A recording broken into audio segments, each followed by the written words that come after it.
Welcome to the Sharpe Way Show. Thank you so much for showing up and giving me a chunk of your evening. Yeah, I'm here, and I've been doing a lot of stuff this week, I guess, because of what's been happening across the country. A lot of stuff on race recently, and people have been asking me for it, so I'm happy to have the discussion, and I hope we have a safe space for everyone to have those conversations. I'm happy to have them, so I'm glad that we'll have them here. Yesterday, I was talking about the gentleman Ibram X and his idea of being anti-racist. And today I want to talk about the idea of systemic racism, which, as you're going to find constantly when I talk about racism, whenever I bring it up, it's always about systems. It's never about the individuals. It's never about one person or that. It's about the system itself that I always talk about. Now, the person I chose to use it, lots of people do it, is the most popular one I could think of, which is Shapiro. Right, Ben Shapiro has spent some time recently. This is probably from last year, maybe 6 months ago or so. He did a video discussing systemic racism, and he basically tried to shoot holes in it, saying that it doesn't exist. And I want to cover it in a way that I hope doesn't make people angry, but also shows you a different way of looking at this. Maybe that's the right way of bringing it up. I'm going to cover a little bit of it. I'm going to go through it as always. I'll cover your comments as I always do. But if you are interested, then guys, do me a favor, like, comment, share. You know I want you to. I want you to like, comment, share. So go ahead, do that. Life is good when you do. Let me get into it if I can, and we'll cover it right from this point. Should be pretty interesting. This, of course, Mr. Shapiro. This is Jamal. Jamal is a boy who lives in a poor neighborhood. He has a friend named Kevin who lives in a wealthy neighborhood.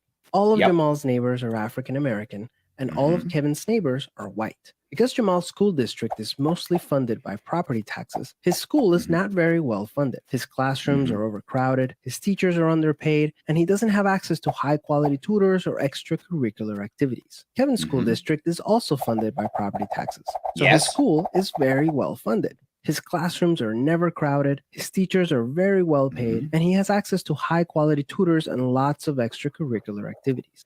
So let me just stop there so that you guys, some of you may not understand why this is even an issue. Why would someone even bring this up? This is based, and again, the cartoon is exaggerated, obviously, right? Of course, it's a cartoon, so it's there on purpose to kind of show something special, but it is based on something real, right? I literally lived this. I grew up as a little kid in the Bronx in a predominantly black neighborhood. Most of my friends were black, or some were Hispanic, but most were black. Some once in a while maybe you find a white kid there running around here, but hardly ever. I grew up in the South Bronx until I became a teenager. That's when I grew up on Long Island. Most of my friends were white, so it was a swap, and I saw both. I remember, and this is an interesting thing to think about here, some of you may not know this, when I was in school in the 70s, I'm in my 50s now, so this is the 70s when I went to school in the Bronx, everybody was on free breakfast and free lunch. And why? Like, this is a thing that I didn't understand when I went to my school on Long Island, because there were so many kids and families who qualified for free lunch and free breakfast that the administration of figuring out which one is which wasn't worth it. They just gave everybody it. It was actually cheaper to give every kid free breakfast and free lunch than it was to do the admin to figure out who qualified and who didn't. And there are many areas in America that are that way. I grew up in one as a kid. Everyone got free breakfast. If you showed up early, there was breakfast for you. And lunch was free. You didn't pay for it. And if you want to stay late, there was some food for you at the end if you stayed late. Some kids would if they stayed. There's certain things like that, but I didn't. I just walked home. But some kids actually stayed late. When I went to Long Island, I had to bring my own lunch. I didn't know how to do that. I didn't do it before. I had no idea. Or I had to pay for lunch. What? How does that work? I had no idea how that worked. So this is based on something real. Once you realize, even though it is exaggerated, obviously, it is still based on something real. So just so you don't think I'm crazy here. So let's talk for a second about school policy. The reality is that if you wanted Jamal to be able to go to Kevin's school, what you'd want is something called school vouchers. You want people to be able to move That's away one from answer. their school districts. One of the chief reasons that Jamal is confined to his local public school is because of Democratic policy that has decided that you must go to school in the district. So hold on. So what he's saying here, if you understand, is if you wanted Jamal to be able to go someplace else, you'd want school vouchers. I would say there are many other options too, but yes, that's absolutely one idea. Vouchers is one. There are other styles. He's correct. Yes, but he's saying you can't do that because Jamal has to stay there because of policy. Now, if I were to think you have to stay there because of policy, I would call that a system. A system set up by a government, not by individuals, by a government that decided that this is where Jamal has to go to school. That will be a system. District where you live. And this is also why a lot of people have left lower income areas and moved out to higher income areas specifically for better public schools. So absolutely true, completely correct. My parents did exactly the same thing. He's correct.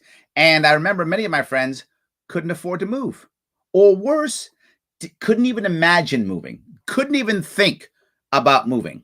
So that is a system. So if you want Jamal to have the same educational opportunities as Kevin, I would like that. Have school vouchers for private schools, or perhaps you should have charter schools, which is what Mayor Bill de Blasio in New York is fighting against, or perhaps you should break the teachers' unions, which are costing a fortune, particularly on a proportionate level in areas where they're not spending enough taxpayer dollars. I like all of them. I'm all for improving Jamal's schools. I'm also all for Jamal having all the same educational opportunities as Kevin. The problem is most Democrats are not. Kevin and Jamal. Yeah, but okay, I'm agreeing with him. Yes. And you just explained the system. If you're telling me that this doesn't work, I'm sorry. If you tell me it doesn't work, I'm with you. It doesn't. Where me and you were the same in that regard. I'm with you. If you're telling me there's no systemic racism, you just explained the system. So clearly there is some systemic issue here, at least in this piece. There is. He didn't break the idea that there's no systemic issue. He simply said Democrats suck. Okay. Fine, we can blame Democrats for it. I don't care. Blame who you want. It still is a system, and that is my point. I get why he's going down this road, though. He's going down this road because he sees what happens. Once you say there is anything that's systemic, right now the left screams white supremacy, white privilege. Well, now we're blaming him.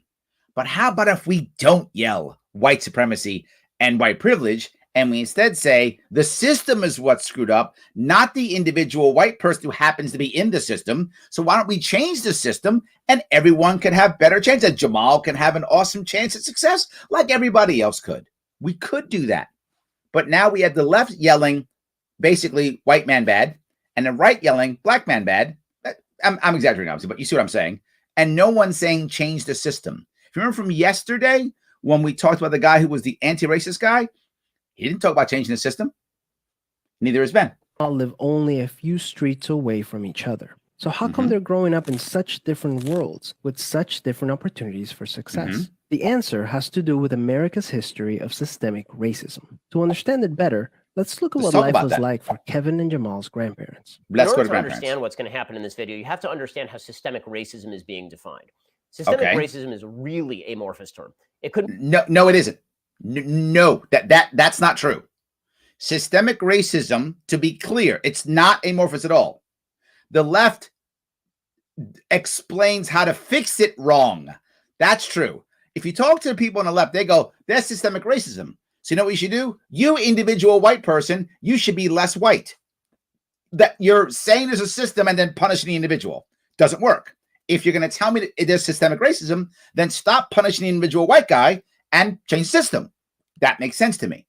But what systemic racism is that there's systems that have been unfair to a group of people. In this specific case, that would be black people. But it's happened with women. It's happened with many other groups. In this case, we're speaking black people in America. That's what systemic racism is, a system.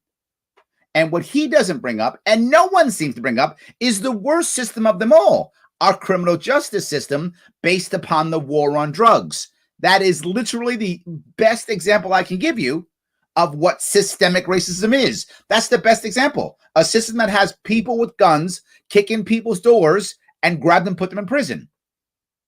Yes. It could mean many things. It could mean that the institutions of today are racist, in which case everyone would oppose them. Or it could... That's not what it means. That's what I said. That's not true. He's saying that that's not true. Mean that all inequality is explainable by racism. which also not true. No one's saying all inequality is based upon that. There are plenty of people who are Black who've been through this, who've been successful. That's also not true. He is going to a level to try to say, I'm not guilty. That's what he's doing right now. I'm not guilty. Brother, I'm not blaming you. I'm not blaming you. You don't have to apologize to me. I'm not blaming you. Neither of those things that you just said is what the video is saying, or I'm saying you're making this up because you feel like you're being attacked. Of course, is not sustainable. It's not a good argument. Correct. The argument that this video is going to try to make is that all of history has meaning. And that is true. History does have consequences for today. The problem is, as we'll see, the video tries to explain all inequality with reliance on... No, it doesn't. That's not true. Again, it's not all inequality. It is, look, people of color are successful. It's everywhere. You can see it everywhere. Black men, Hispanic men, Black women, Hispanic women, insert thing here. They are absolutely successful. It does happen. Of course it does. We're saying that this system makes it harder. That's all we're saying. It makes it harder. History and no inequality with response to exacerbating levels of income inequality, exacerbating levels of single motherhood, personal decision-making, or any of the other variables that could come into creating the gaps we see today. Decades after the Civil War, many government agencies started to draw maps dividing cities into sections that were either desirable or undesirable for investment. This practice was called redlining. And this was happened after the Civil War, and then after World War II was expanded, and then mortgages came up because of this also. This is what redlining is. Usually blocked off entire Black neighborhoods from access to private and public investment. Now, I want to be clear. This is access to both private and public investment, both of them. And it was, to be clear, only Black people. So when the Irish were coming, this didn't happen. When the Jews came, this didn't happen. When the Italians came, this didn't happen. Now, were there different ways that Italians and Irish and Jews were punished and had hurdles that had to get over? Yes. I don't want to take anything away from my Jewish, my Italian, and my Irish brothers and sisters who came over and had to fight like all minorities did. 100%. They didn't have this, and there's a difference. Banks and insurance companies used these maps for decades to deny Black people loans and other services based purely on race. Now, that would be a system. Historically speaking, owning a home and getting a college education is the easiest way for an American family to build wealth.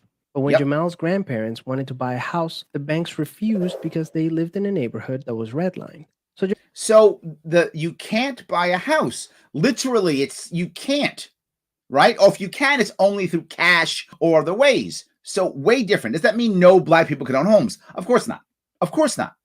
But compared to others, and in this case, all others, there was a less chance, right? It went down, right? The odds went down. Jamal's grandparents were not able to buy a home, and because colleges could prevent them from attending through legal segregation, their options for higher education were really scarce. So let's talk about redlining. Redlining became illegal in the United States as early as 1968.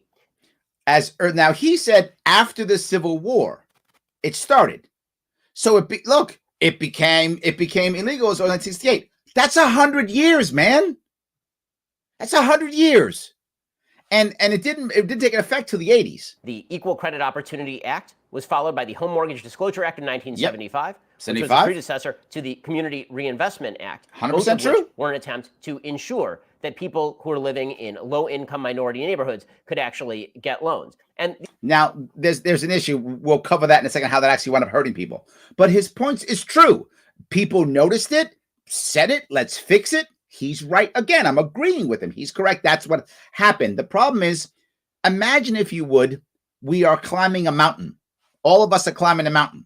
Me and, by the way, good to see you, Jimmy. This is because of you, by the way. You're the one who told me to do this yesterday, so I'm doing it. So if you like this, good. If you don't, your fault. So let's say me and Jimmy and Andrew, we're all climbing a mountain. We're climbing a mountain, and they decide, hey, the government's going to step in and say, hey, Jimmy, here's some cool rock climbing equipment. And hey, Andrew, here's some cool rock climbing equipment. Larry, you get none. You can't have any. Well, I want to buy my own. No, you may not have any. You cannot have any. If you don't, I'm going to either put you in jail or shoot you. Go climb a mountain. All right. So I'm climbing bare hands, barefoot. These guys got all the equipment that the government stepped in to give them. They didn't ask for it. They're not bad guys. They didn't go, ha, ha, ha, we'll get Larry. They didn't do that. The government gave it to them. Here you go. Here's some cool stuff. Go climb a mountain. So now they climb a mountain. They're halfway up the mountain.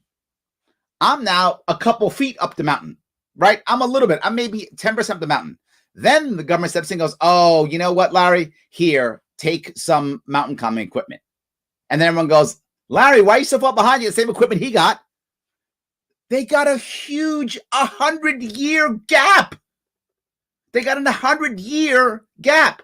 Not because Jimmy or Andrew are bad guys. I'm not blaming the white family. This was the government stepping in and saying, black person, you may not. No, bank, you can't give money to them. No, you may not give to them. That's what this was. And after World War II, it was worse. Because after World War II, there was still some, when they were giving out mortgages to almost everybody, all the vets who came back, right? All the vets. The army was still segregated. And it was only segregated by black. If you were Jewish or Italian or Irish, you still were in the regular army. Black people were in a separate part of the army. So when they came back and they expanded the redlining. So now the mortgages come out. And again, if you think I'm making this up, do your own homework. I don't mind. It's all there. You can see it. Well, what ended up happening was they had percentages of neighborhoods that could have Italians, Jews, and Irish because there was absolute discrimination against all three of those. I never want to take away what other immigrants have also dealt with coming to this country. It has been difficult for many immigrants to jump over things. But they literally had a percentage, and I believe it was 30%, if I'm not mistaken. 30% of a neighborhood could be either Jewish, Irish, or Italian. That back then they thought those were the not so cool white people. So you could be there, but only 30%. You know how many black families could be? 0. Not 1. 0. That's a system that he's acting like it's no big deal. 100 years from the Civil War till 1968, and it actually didn't even come into play until around the 80s. So we're talking 120 years of state-sponsored government systemic issues stopping people, black people specifically, from getting a home and getting loans. These things were very effective. In 1992, researchers at the Federal Reserve Bank of Boston tried to look at the data. They collected information on some 30 variables related to lending decisions. They found that virtually all of the difference between minority and non-minority denial rates was explained by those variables. A reanalysis of that information found just variables. Okay, variables. Why? Height, weight? Stop. He's just trying to explain it away because he's afraid. Ben, I'm not blaming you, brother. It's okay. That black-owned banks were actually lending to white-owned businesses at higher rates than they were lending to black-owned businesses. Okay, so because black-owned banks were loaning to white people more, that means there's no systemic racism? I'm not blaming the individual banker. The bankers were loaning to the right people. The white families as a whole, don't get me wrong, there were some white families that got crushed. I get it. As a whole, white families had 120 years of banks and private and government investment into their communities. Blacks had 120 years of not having it. Who's going to have better credit? Who's going to have more assets? Who's going to have more collateral? Of course, banks aren't. They're not doing it because they're black. They're not. They're doing it because they don't have good credit compared to everyone else. Not just white, by the way. This includes Asians, Hispanics, everyone not black, because only blacks were redlined. So every other community had better credit and had had a longer history and had more assets for collateral. So of course, black bankers are as smart as white bankers, as smart as Asian bankers. The black people were worse candidates. That's true. But why? This is the problem. If there's no systemic racism, why are only blacks having these problems? Black man bad? No. Black men are just like white men, Asian men, Hispanic men. We're all the same. We're all just men. This government-sponsored system gave a 120-year push down of the black community and black families. The war on poverty hurt. The war on drugs hurt, both from the government, systemic. This is what I mean and what most people mean when they say systemic issues. Everything he's saying is saying there is systemic racism. He's just trying to say, it's not my fault. Ben, I'm not blaming you, man. It's not your fault. Furthermore, if it seemed that banks were discriminating against black borrowers on the basis of they needed to have higher credit qualifications, what you would see is lower default rates from. Okay, that's not what you would see. That makes no sense at all. He's completely wrong there. What you would see is higher default rates because they weren't prepared. And what do you see after 2006 when all the other things he just talked about came into play? Higher default rates. Why? Because as the government tried to make this work, they created subprime mortgages. Remember those? Part of the crash 2008. What happened there? Black families got destroyed. Why? Because black families came in and said, hey, you guys are trying to undo the 120 years of harm government? Nice. You're going to give us loans? Yes. And if you're a mortgage broker, you know what I'm talking about right now. You know how it was 2002, 2006, 2004 in that area. All you had to do is basically check the African-American box. Government guarantees the mortgage. Now, I'm exaggerating a little bit, but not much. But not much. If you were in finance, then if you were doing mortgages, you know exactly what I'm talking about. Check African-American. It's basically check the box. Mortgage is done. And what actually wound up happening is a lot of black families couldn't afford it. And when the crash came, they lost everything. So this is not true what he's saying. Black clients of banks, from people who are borrowing money from banks in the black community, there are zero studies that show any of this. So because what you said isn't true, it doesn't matter. It's of course not. It's like saying, well, there's no studies that show that black people grow a third head, because they don't. The bottom line is this. Redlining was an evil and awful policy. It was made for 120 years, which is a system again. Illegal in the 1960s. By the 1980s, the banks were not lending at disproportionate rates. In fact, no, they were. See, this is not true. They were still lending at disproportionate rates. They just weren't. They just can say they weren't changing how they loan based upon race. They had exactly the same credit rules. That's true. They no longer could say, oh, because you're from this neighborhood, oh, because you're black. They couldn't say that anymore. They just checked credit. But 120 years of not being able to get the same credit as everybody else makes you a worse. You don't have as good as credit. So, yeah. If you look at among different communities, as Thomas Sowell has pointed out, Asian Americans get loans more easily than white Americans. I just explained why. That does not mean the banks are. Okay, the reason why Asian Americans get loans easier is because Asian Americans, when it comes to immigrants, as a general rule, are far newer to America than anybody else. They really came to America heavily 60s, 70s, 80s is when they began to flood into America in those areas. And that's because of changes in federal law, Vietnam War, stuff like that. Many flooded into America. And many of them who flood into America are from relatively wealthy, well-off, and or educated homes. That's a fact. If you think I'm making this up, check it out. That's a fact. Many of them came here already with, they were doctors and engineers and all types of things. They were highly educated. Many of them were highly skilled. Why? Because you can't afford to come here if you're poor. If you're poor in wherever, Russia, or wherever you are in the 60s, 70s, and 80s, you can't come. This wasn't like the 20s and 30s. People showed up here with $5 in their pocket. That was a thing then. 60s, 70s, 80s, not as much at all. A much higher percentage of people were very wealthy, particularly Chinese people in the 80s and 90s. But much of them were very wealthy. So that's one of the reasons why that happened, just for clarity. But again, it wasn't because of race. They weren't going, ooh, Asian person, here's money. They simply had more assets. They simply had better credit. Being racist toward white Americans on behalf of Asian Americans. When it comes to college education. No, they weren't racist towards Americans, towards white Americans either. There was no racism there. I agree with you. It was just who had better credit rating, who had more assets. It is also worth noting that, yes, there were many universities that were segregated. There were many universities that did not allow black people to attend. Since then, again, for 120 years. This is a critical thing. There's a 120-year gap here. Right. Oh, well, in this case, maybe 100 years. In the case of maybe 120, 100 years, whatever. And give about 100 years. There's a gap here. So again, we're climbing a mountain. Everybody else gets mountain climbing gear. I don't. Now you're halfway up the mountain. I'm a quarter of the way up the mountain. Maybe, a tenth of the way up the mountain, a third of it, whatever. I'm not halfway up the mountain. Now you give me the gear and go, hurry up, Larry, catch up. What do you mean? You guys are got a head start. What am I going to do here? I can't. Oh, how good am I? Wow. I mean, I am pretty good, but 1970s, the most prominent measure that has been used in order to admit black students to major universities across the country has been affirmative action, which affirmative action after 110 years. Discriminates against people who are not black in favor of black applicants, specifically by ensuring that black applicants don't have to have the same test scores or GPAs in order to get into those same schools. So not only has policy been corrected, it's been overcorrected in these areas. So to be clear, 110 years of literally saying, if you come to my school, I will call the cops and have you arrested. Literally, I might lynch you if this is, 1920. I gave you affirmative action, overcorrected.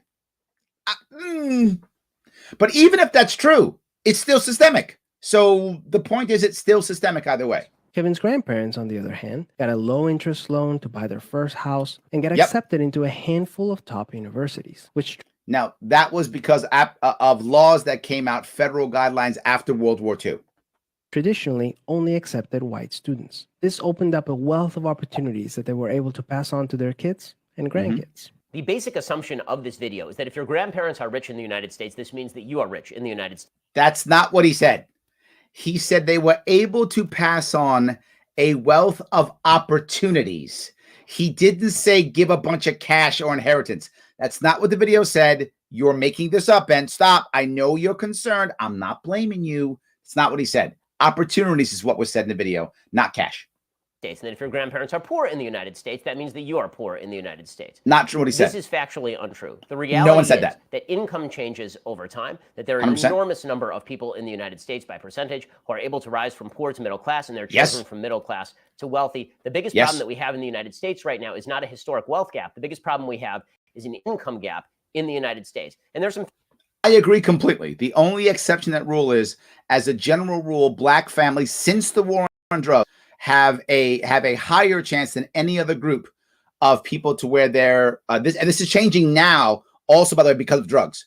But the war on drugs created a point to where by percentage, black youth actually had a higher chance of going from middle class to lower class than any other group. And again, if you think I'm making it up, the data's out there, right? So every ethnic group, some people go down. It's how it works. He's right. It does change. The black population had the highest percentage since the war on drugs. That's the only thing that changed it, the war on drugs. By the way, I'll bring it up again, which is a system. It isn't the white guy's fault that there's a war on drugs. It's the government's fault there's a war on drugs. I'm not blaming the white guy who gets into a good college. Good on you, white guy, get into a good college. But how about the black kid who got arrested, who shouldn't have got arrested because they were arresting everybody? Now he has a record. He can't get anywhere. Now he can't finish high school. All bad. Right? The war on drugs made that happen. Now, because the war on drugs has gone into Appalachia, has gone into mainstream America, now you're finding the same problem with white people. Now it's everybody. Everybody's having that same higher percentage of people who are stepping from middle class down.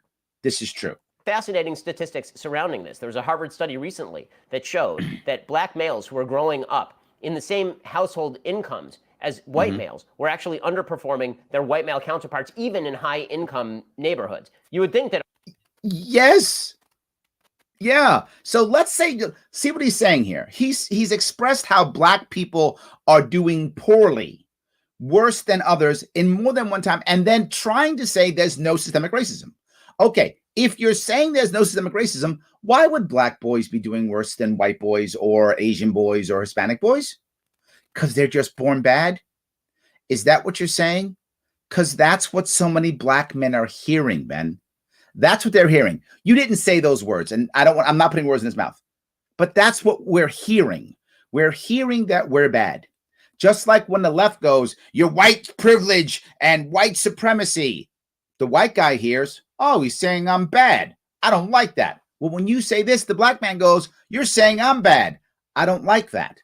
So you don't have to say that, except that there's a bad system. All of this might imply racism, except for one inconvenient fact in the study. Black women who are growing up in the same high-income neighborhoods as white women growing up in the same high-income neighborhoods, black women were performing at exactly the same or higher rates than white women. So what's the difference?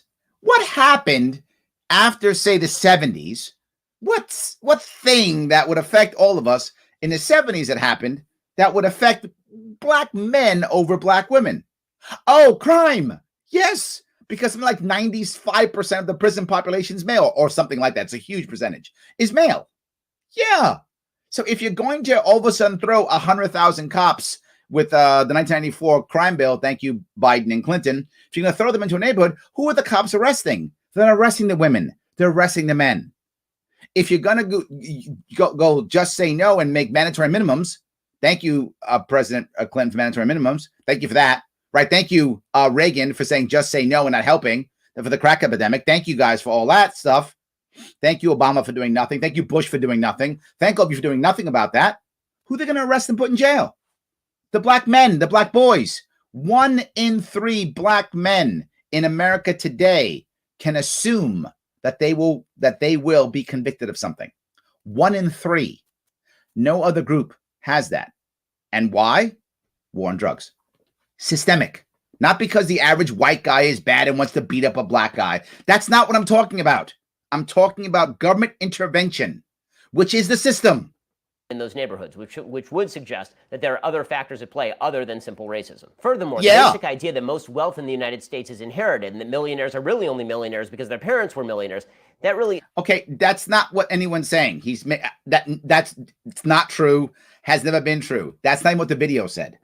Isn't true either. The vast majority of millionaires and billionaires are people whose parents were not millionaires and billionaires. Chris Hogan, who's a black financial expert, he did a survey of 10,000 people, and what he found was that of those 10,000 people, 74% of millennials believed millionaires inherited their money. 52% of baby boomers did. It's not true. But only 21% of millionaires received any inheritance at all. Okay, but that's not what we're talking about here, right? To be clear, he's right that a lot of people think that all millionaires inherit their money, and they don't. He's correct. It's not true, but that's not what the video said. The video said they were able to pass on opportunities. Now, if you know, and I've seen this myself, and many of you have too, if you live in a poor neighborhood with people who don't have the right mindset, the odds are you won't do as well. Doesn't mean you can't. It does happen. It lowers the odds. It's an old saying in business coaching, and it's obviously trite because it's business coaching saying, but it's based on something real. And it's the idea that you will have the net worth of the top 5 people that you spend the most time with in your world, your friend peer group, the top 5. You will have the average of those top 5 people in wealth and net worth. Now, that's not scientific at all. That's just a saying that we use in business, and we use that saying because we want people to think my peer group matters. The people around matter.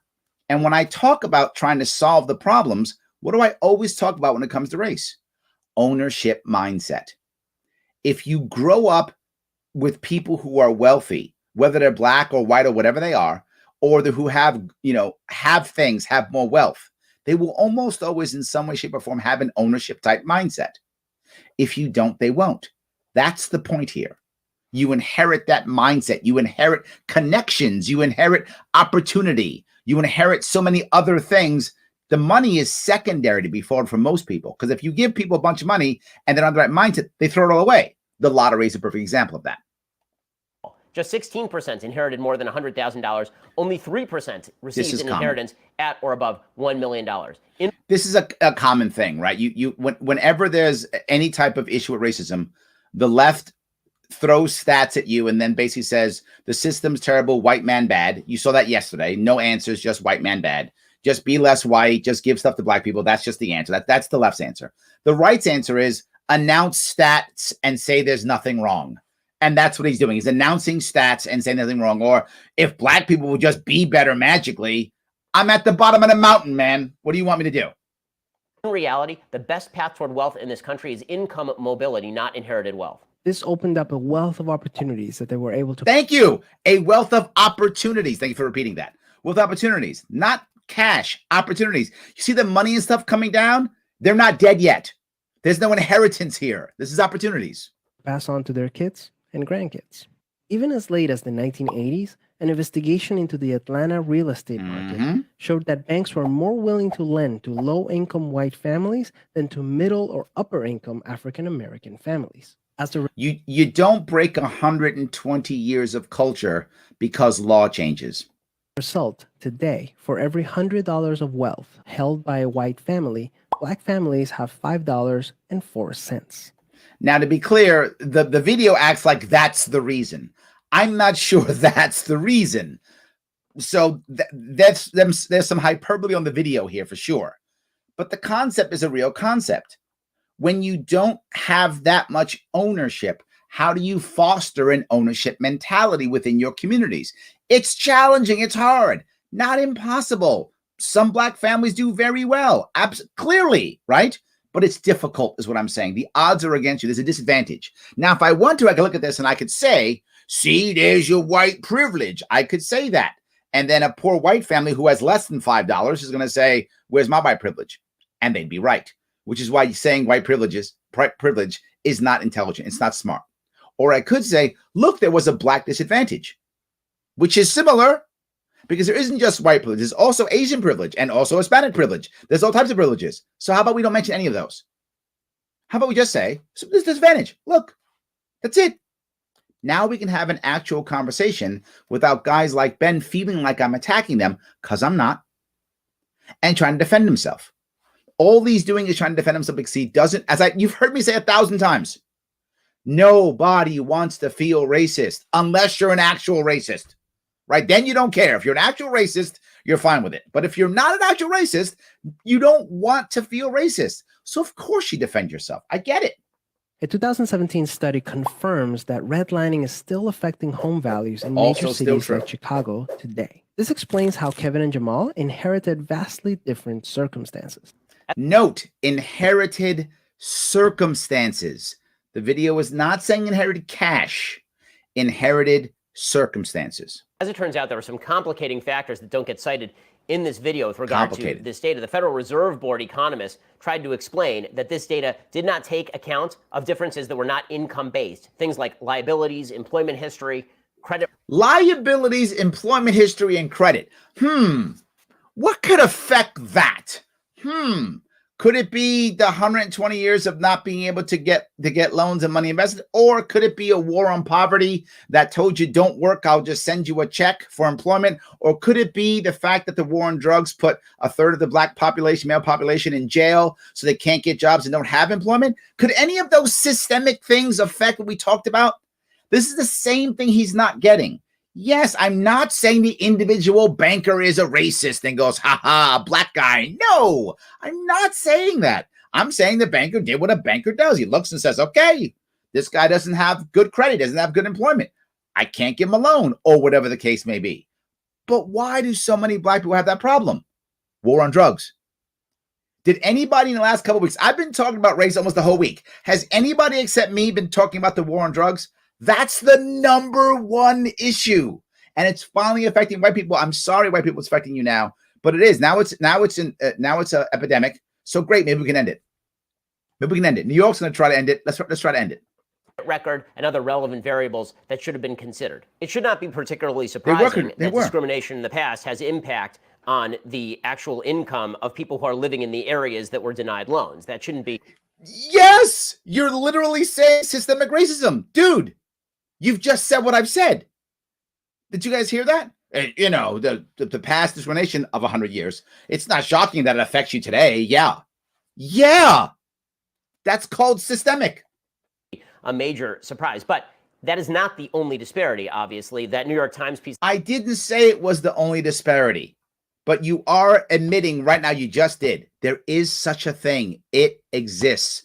This was supposed to be something that debunked it. You didn't debunk anything, man. You reinforced it. Their citing says, quote, they estimate the maps account for 15 to 30% of the overall gaps in segregation and home ownership. 15 to 30% of the gap in home ownership and loans. And he's like, well, you know, whatever. Decade, 15 to 30%? So you're 30% higher on a mountain than I am trying to climb? And now I'm a bad guy for not going fast enough? Ben, you're literally giving my argument for me.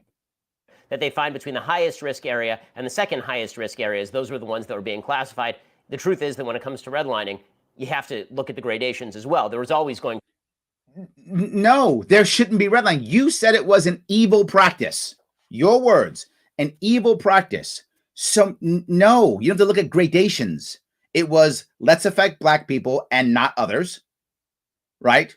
And not others, except the percentages of Italians, Jews, and Irish. There was a 30%, I think it was 30% cap. So, I mean, if that's from Black people to the Irish and the Jews, what is it to the Southern Europeans.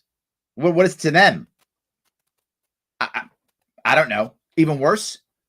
You're making my argument. To be a difference in the availability of loans to people who are living in the highest risk areas as opposed to the people who are in the very lowest risk areas. Which is a system. Another factor is that if history does make a difference, then if you are denied loans in a particular area, and if there's less money in those areas, and as crime goes up, and as property taxes kick in, there's not enough money to take, and as schools get worse, obviously that's going to continue to have effect in that particular area. That doesn't mean the same. Yes. So the system we talk about becomes perpetuate itself, and we still see the damages later on. Correct. Same people are living in that area who always lived in that area, or that people who grew up in that area in 1960 necessarily have to live in that area, or that their grandkids have to live in that area in 2020. I don't know what you're talking about. Neighborhoods change, right? Of course they do. But if you grew up in a bad neighborhood in 1960 or 1970, as I did, or 1980 or whatever, the question is, do you get out of a bad neighborhood? I was lucky I did. I'm glad my parents made some changes and got me out. Awesome. Not all my friends could say that. So it's not like it's impossible to make it. Of course you can. No one, I hope no one is saying, I really do. Maybe someone is saying, maybe people are attacking him. Maybe that's why he's like this. Maybe that's why he's talking about this way. I don't know. But I'm not saying it's, oh my God, now no black people can do anything. I'm just saying the odds are stacked because of a bad system. The story doesn't end there. A big part of systemic racism is implicit bias. These are prejudices in society that people are not aware that they have. One of the big problems with implicit bias, it is very, very difficult to quantify, identify, and studies that supposedly determine that your implicit bias results in real-world action are deeply flawed. Implicit bias. No, that's a lie. That's not true. Implicit bias is absolutely a thing. He's right. It's how do you deal with that? I mean, he's right. You can't necessarily go, wait a minute, you're implicit. It's like that guy last night, Ibram, who's like, we have to judge whether what you do is racist. Wow, that's an issue. But the idea that implicit bias is not a thing, or that the studies are flawed, absolute garbage, total horseshit. Of course we all have implicit bias. I have it, we all have it. Of course we do. We're humans. To even imagine that it's not true is just to not understand humanity. We all have this. It's how it works. And it's not always good or bad. It's just bias. We're all biased. I wish I wasn't. I try to not be, but I am. Bias assessment tests, for example, are so significantly flawed, they're virtually unusable. Let's go back to Kevin and Jamal. He just said the tests are bad. So what? He's grasping at straws, trying to shoot down every part. It's the lawyer in him. He thinks he has to win every battle and fight and cast doubt on everything. But it's not working, because what he's actually saying is there is a system.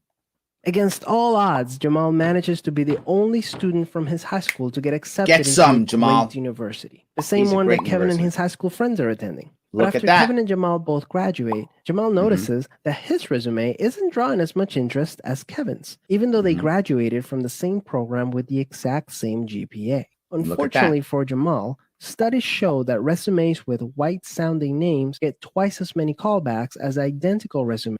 Now, the issue here that I want to deal with is, in this case, everyone's going to have biases. I have them too. So do you. You decide what's right and what's wrong and what you want and what you think fits. It's terrible, and we already have laws against this.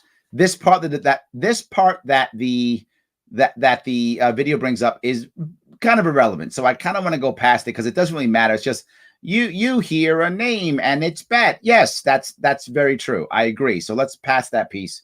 It's just so. In other words, there are several confounding factors that are not being taken into account in this video. 1, what college did you go to? 2, what did you major in? And 3, what kind of job did you get? Now, this is the piece I want to bring up. He does talk about that. He talks about the idea of, it doesn't, what job did you get? What college did you go to? This is also systemic. And you're going to say, wait a minute, Larry, now you're pulling stuff out of your derriere now. What people, study in college is systemic. It is. Why would someone say become an engineer? Why would someone become a doctor? Why would someone become those things? Odds are often, and this is true, is because you've seen someone in your life or in your family who's doing it. You think that's kind of cool. I should go there. Or someone in your family brings it up and says, hey, why don't you become a doctor? Become a blah, blah, blah, blah, boom. Not just that. Very often, highly educated people in technical fields swap back and forth between entrepreneur style, and then professional. Entrepreneur, professional. Very often, it's a common thing. Not always. This is a trend that through generations, they rotate. Entrepreneur, professional. Entrepreneur, professional. Entrepreneur, professional. You got 120 years of not having that. But not just that. What do so many Black males and females see? What they feel to be unfairness. What they see to be people getting arrested and put in jail. Why do you think so many Black men and women particularly study things like criminal justice and want to work in nonprofits? Yeah, it's true that in many cases, his point is a valid one. In many cases, you find people of color, particularly Black people, getting degrees that aren't degrees that generate a lot of money. Why? It's not what they're looking for. It isn't. But why isn't it? Why are they not looking for it? Because what they're seeing is trying to fix things. If they want a lot of money, many of them, and you see it all the time, this is Black, Hispanic, anyone who's in underclass, they go into the black market. You want to make big money? I don't know. Sell vice. Sell what? Go sell drugs.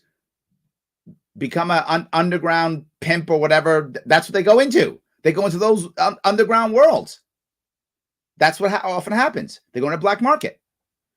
But if they go to college, they often want to be the justice warrior. So now they're working for, I don't know, they're working for some company, doing pro bono work. They're doing that kind of stuff. They're a public defender, right? They're a public defender. You don't make a lot of money on that.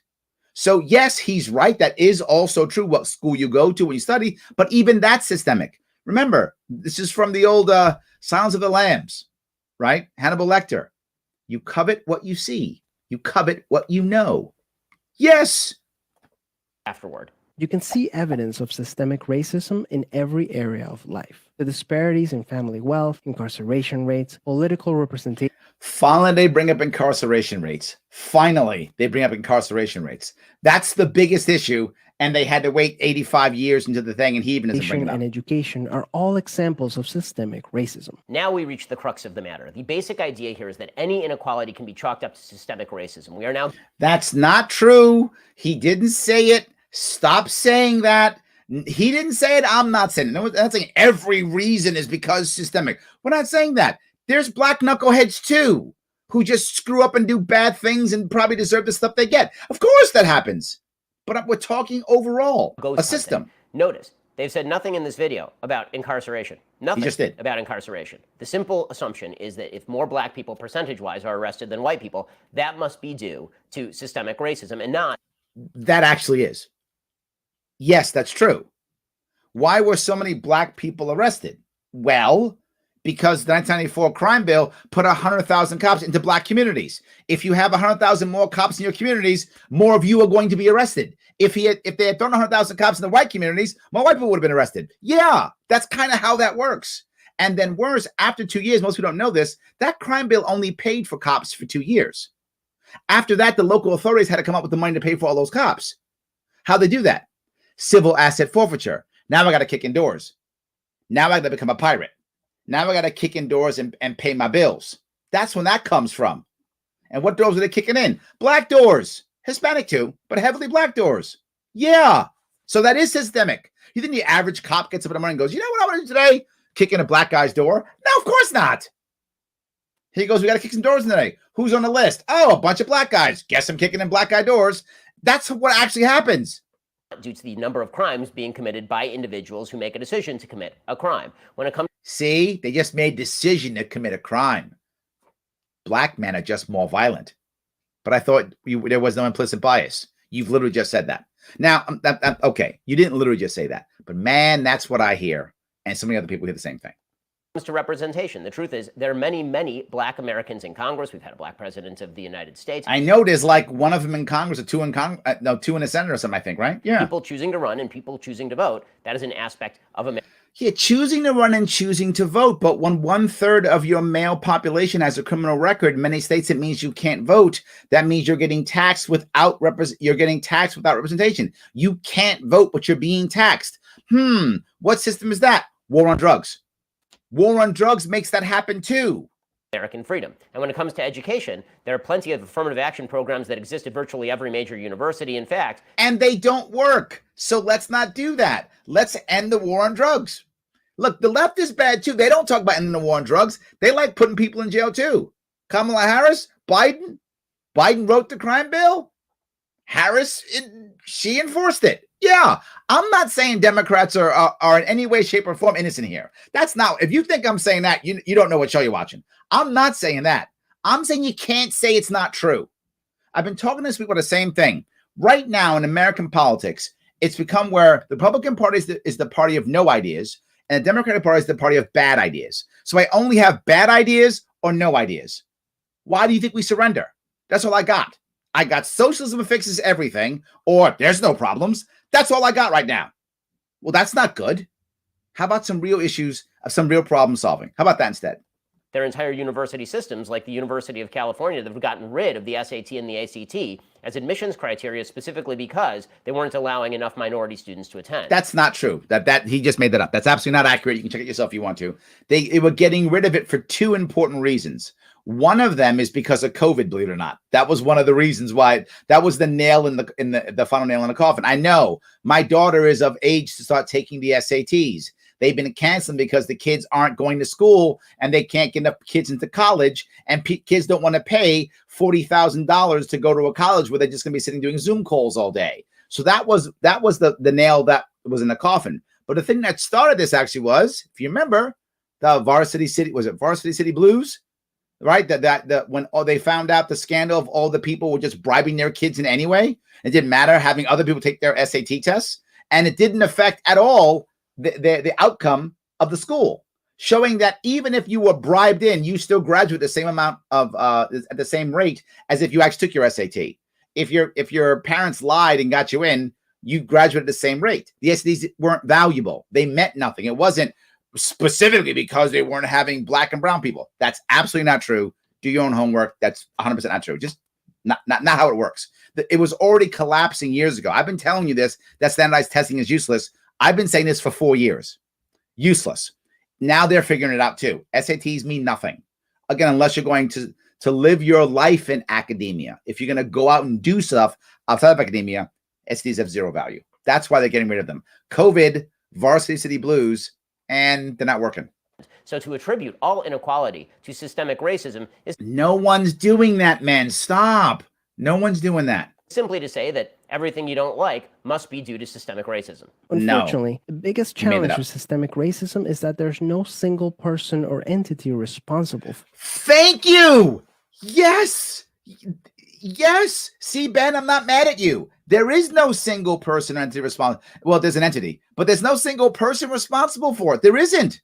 There's no individual white guy who's in his vault going, hey, how do I get black people today? That's not happening. It doesn't exist. So why do we start going, you should be less white? Why does the left do that? Why does the left try to blame the white man for everything? There's no individual person. There's no white guy doing this. Doesn't exist. And then why do people like Ben just go, well, I guess black men are bad then? So I've got two options. Black man bad, white man bad. How about system bad? How about government bad? I like that. Let's do that. That makes us all feel better about it, and it makes us do something. It doesn't divide us and make us want to hate each other. I'm going to go with government bad, system bad. I like that way better. That's the entity responsible for it, which makes it very hard to solve. So what can you do? Yep. The first thing you can do is work towards becoming more aware of your own implicit. It's the left. This video just went right down the whole thing of saying it's systemic racism. It says it right there. Look at it. It's got a little thing on it. Systemic racism explained. The first thing you do is don't be so racist. That's the first thing. What do? Don't be so racist. But didn't he just say it's not an individual's fault? But don't be so racist. That's it. Biases. We should always, as decent people, be re-examining our own biases and trying to wipe out bad thoughts we may be having about other people. But the idea that something as vague as you had a bad thought about a group is now responsible for the income inequality between black and white is sort of an absurd contention in the absence of any available evidence. What are some prejudices that you might hold that you're not aware of? Second, let's acknowledge that the consequences of slavery and Jim Crow laws are still affecting access to opportunity. I would agree with this, except one important thing. When you go slavery and Jim Crow, the average person goes, That's 50 years ago, man. So instead, go slavery, Jim Crow, and I'm going to say it, war on drugs, still happening now. That people can feel and go, yeah, wow, yeah, that's true. Yes. How about we add that part? I'm in. Today. It is certainly plausible that slavery and Jim Crow have affected how people's paths have gone in life. It's plausible. It's not plausible, dude. Just accept it. Stop being a lawyer. Just say, yeah, it's what happened, man. It was bad. Got it. But I'm not blaming you for having slaves. That I hope you never had a slave. I don't know you, so I'm assuming you never had a slave. Please, and if you ever were considering it, please don't. Right? I don't assume that anybody watching this, if you're listening to this or watching this and you're white, I don't assume you had a slave. I don't blame you for slavery. Of course not. How could I? It makes no sense. Just understand that, yeah, it affected stuff. Look, if you had a tough upbringing, if your mom and dad were mean or cruel to you, I hope none of you have that, but if that happened in your life, that would affect how you are today. Hopefully you've grown from it and become better and healed, I hope, but maybe not. Maybe you still got some stuff in your head going on from when your mom or your dad were cruel to you. I'm not blaming you for that. And I know you're not blaming me for that. It's a bad thing that happened. And I should have some empathy for you and go, man, I'm sorry that your mom and your dad were cruel to you. It sucks. Sorry about that. Maybe I'll be nicer on you. Does that mean that I have, and it's going to sound dumb, but I'm going to say it. Does that mean that I had two-parent privilege? No, it means you had a disadvantage. And that sucks. And doesn't explain everything you do or explain it away. But it does make someone realize, wow, you had it tougher because you had parents who were horrible and mean to you. That's all I'm saying. In the circumstances of their birth. But the question is, how much? If we are going to change policy and if we are going to effectuate change, shouldn't we be focused more on what are the bad policies today that specifically are keeping people down, and what behaviors can we change today to make our opportunities better, rather than focusing in on slavery or Jim Crow? We could do all of that. You had me until you went to, I'm mad at slavery. Don't be mad at slavery. I'm not blaming you for slavery. I'm not blaming you for Jim Crow either. You weren't even alive during Jim Crow. I'm not mad at you for that. It's fine. Fact is that even if you buy into the entire narrative of systemic racism promoted by this video, it changes nothing. The narrative. It changes everything. As a result, we should support systemic changes that create more equal opportunity. All right. Now they bring up criminal justice reform. Now? Dude, you guys are way late on this one. Ending predator. See, the left does a bad job. And that's why Ben is so mad, because the left does a bad job. I can stop it. It's just, that's the end of it. There's more stuff, but who cares? You see what I'm talking about. And I hope that was clear for many of you. I'm going to grab some comments now, but I hope it was clear. Systemic racism is a thing. So if it's a thing, then let's fix the system. That's to blame. The right saying there's no problems. Here's some data I pulled up and then twisted to make myself not feel racist. It's fine. They do it, but it just says there's nothing, do nothing. And the left goes, yes, it's a system. So white guy, be better. It's all your fault, white guy. That doesn't help either. So let me grab a couple of these. Jimmy, I hope I made you happy. I know you wanted this. I hope it was good. So anyway, James says, I'd rather much talk about thorium. I'm happy to have those conversations too. Just that's not what people are asking for right now, James. I think it's a big deal. I love the idea of dealing with nuclear. I do, absolutely. Andrew says, we only had 3 to 4 black families in my hometown. While the percentage of the people in my hometown was white, it's still that way. Yeah, I think a lot of things haven't changed, right? It takes a long time to make those cultural shifts. Jeff says, the only thing systemic about the system is law and order. Yeah, that is why some fail in it. I'd rather face the system than the streets and neighborhoods of those who think the system is out to get them. I'm not sure what you mean by that. Law and order is the system. I think you're right. That is why are you saying because some people don't like law and order? I'm not sure you were going with that, Jeff. Are you saying because they won't abide by the drug laws? I'm not sure where you're going with that one. That one probably is better a conversation. Jimmy says, I grew up with an NFL metal lunchbox. Yes. It wasn't until high school where I had my own money before I got hot lunch. There we go. Yes. Bob says, in my opinion, truth about racism lies somewhere in the middle between what the left and right believe. I agree. I think you're right, Bob. I think each one is purposefully dividing the other. And what winds up happening is, again, as I mentioned, when you reduce it down, when you hear the left talk, you hear, or I do, maybe I'm the oddball. I hear from the left, when I go all the way down and I reduce it, I hear white man bad. When the right talks, what I hear, black man bad. That's what I hear when I reduce it down. And it's just making things worse. So Bob says, not everything is racist, but systemic racism is real. Drug war, education, gun. Yes, 100%. It is real. Yes. I see the school system as more class warfare than racism. I think that's true. It's truer today than it was years ago. Years ago, it was actually drawn out to be racist. But I think today, you're right. It's much more classist than it is racist. I think that's true. Yeah, I would agree. So, John says, well, the system is the government that is funding and regulating it. Yes. So the government needs to be removed from the schools. Yes. And if the system which the government in this instance is racist, it should be removed from existence. I'm not fighting you, John. I'm not fighting you. Yes. I just watched the Pursuit of Happiness with Will Smith, inspirational and tearjerker movie. And this is a great point. Thank you for this, Andy. For those who don't know, The Pursuit of Happiness is a Will Smith flick from a couple years back, based on a true story of a guy who came from, literally homelessness to running his own like private equity firm or something like that, right? So it's a big deal, great story.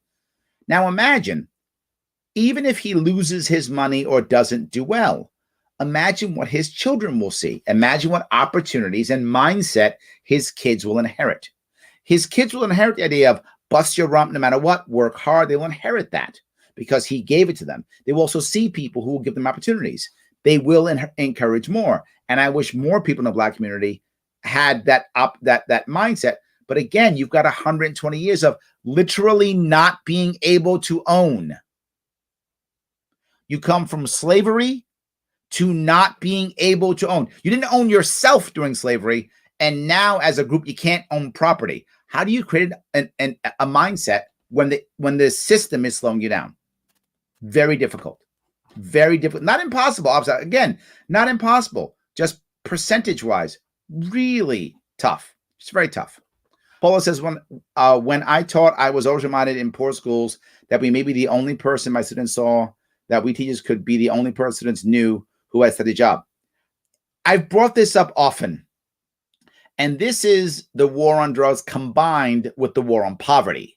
The war on poverty is nothing that I didn't really bring up much, but that's another horrible thing.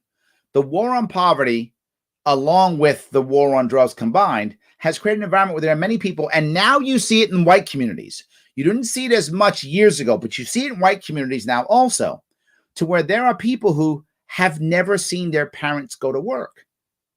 And whoever you are now, you're watching this show, you're listening to me, whoever you are now, I want you to imagine, if you would, for a second, if when you grew up, you never saw your parents go to work.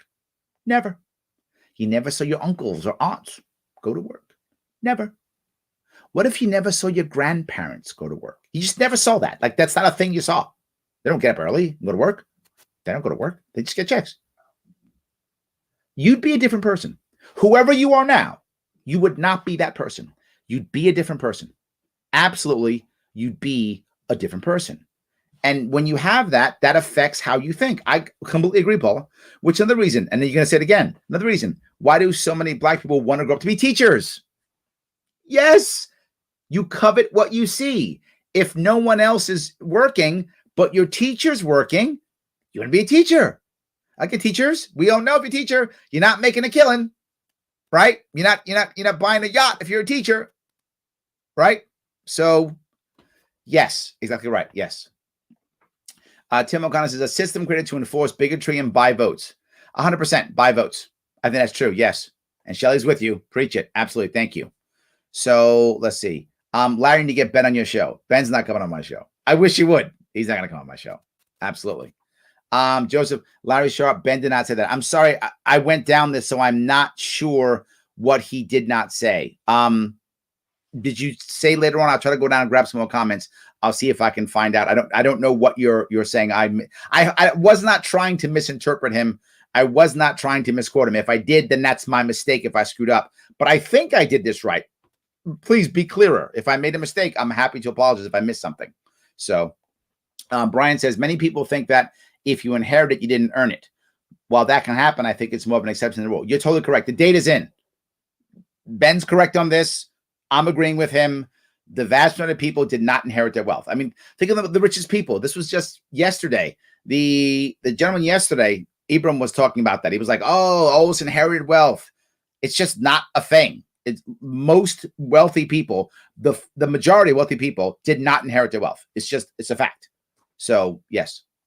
Susan says the war on drugs is a way to keep all people down. Not to, yes, that's true. And you're seeing it now, Susan. The war on drugs began during Nixon. And he literally was, and again, he is on record saying this. He wanted to get rid of three people.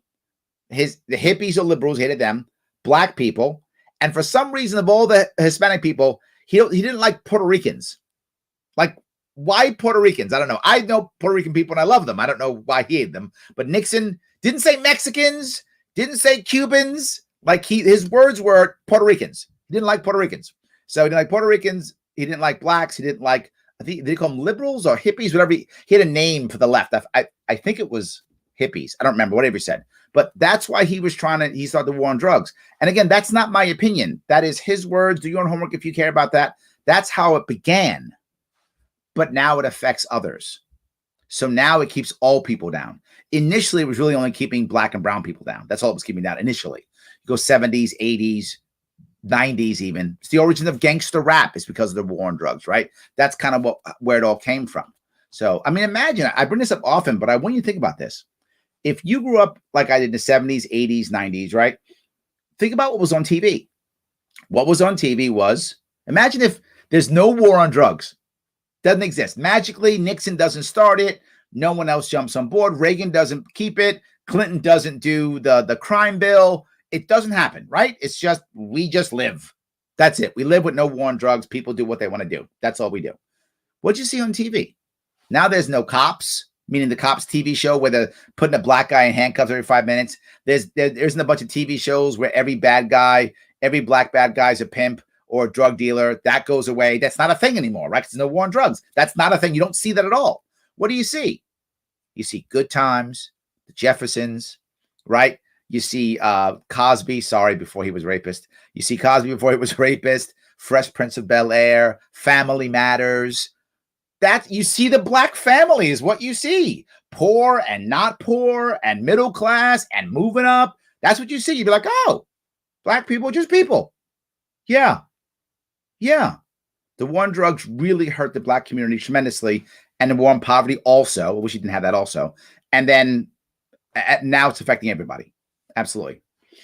Sammy says, what about the Pigford cases regarding refusing black farmer loans? Been skipping and skimming. So yes, I mean, the banks were openly and aggressively against helping out black families. Most of this actually wasn't state. And this is what people think. Oh, it's just those evil southern states. They're bad guys. No, most of this was federal. Most of this was actually federal guidelines. That if the banks didn't follow, they got punished.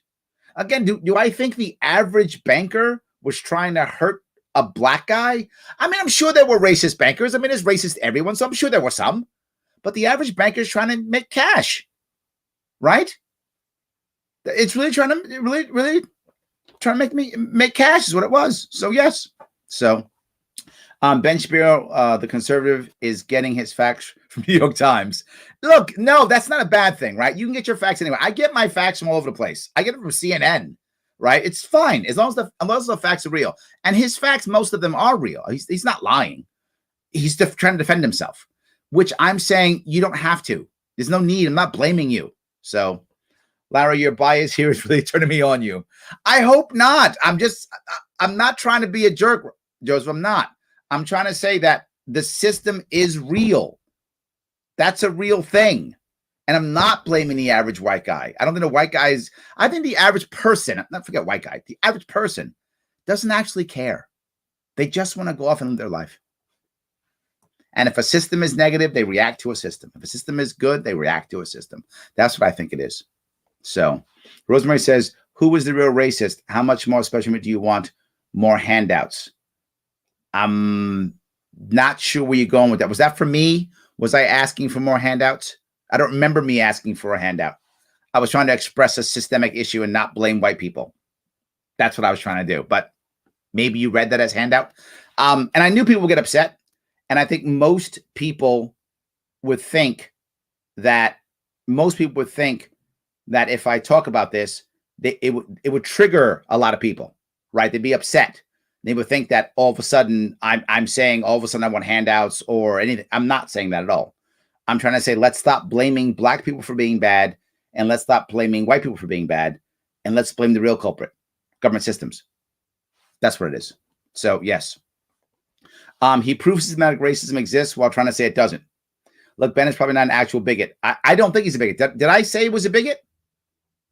Or I don't think I said that. If I'm not mistaken, I thought I said, I'm not blaming you more than once.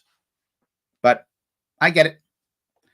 You realize Ben is Jewish, right? Yes, of course I do. My step-pop's Jewish. Yes, he's literally wearing a yarmulke. Yes, absolutely. Yes, 100%. Larry, racist much? Almost never, Rosemary. Sometimes, I'm human. And sometimes, but no, very rarely. So yes. Jimmy says, exactly, Susan. As a white male with long hair, the war on drugs has been a complete attack on me. Yes, it has. Yes, so many fishing expeditions have gotten beaten up by cops. System sucks. Yes, Jimmy. I hope this is what you asked for, Jimmy. Literally, you asked for this yesterday, so I'm doing it because you asked for it. So yes, absolutely. Thankfully, this is all solved with Harris's VP. See? Racism solved. I love it. Absolutely. Lyndon, that freeze frame on his one half eye open is pretty much the spirit animal. Is that right? I guess so. Do you think this was intentional or unintended side effect of war on drugs? I think the initial, and again, if you do your homework on the war on drugs, the initial goal of the war on drugs was to keep the left down, which they saw it as, liberals, black people, and as I mentioned, Puerto Ricans in this case was the initial goal. But the problem is now all of a sudden this keeps going and it affects everybody. It affects Jimmy. It affects my mom. My mom's a victim of the war on drugs. It affects everybody at that point, right? It just keeps going. It affects everybody. So the current is unintended. The initial was intended. So it made bad neighborhoods. It's economic, not racist. Thank you, Catherine. Thank you. Yes, absolutely. Yes. It's a nightmare for all people. 100%, Susan. I agree completely. Either Ben is naive or full of it. No, I don't think either. I think Ben is like many people on the right. They feel attacked from the left because they are attacked from the left. They're literally called racist by the left.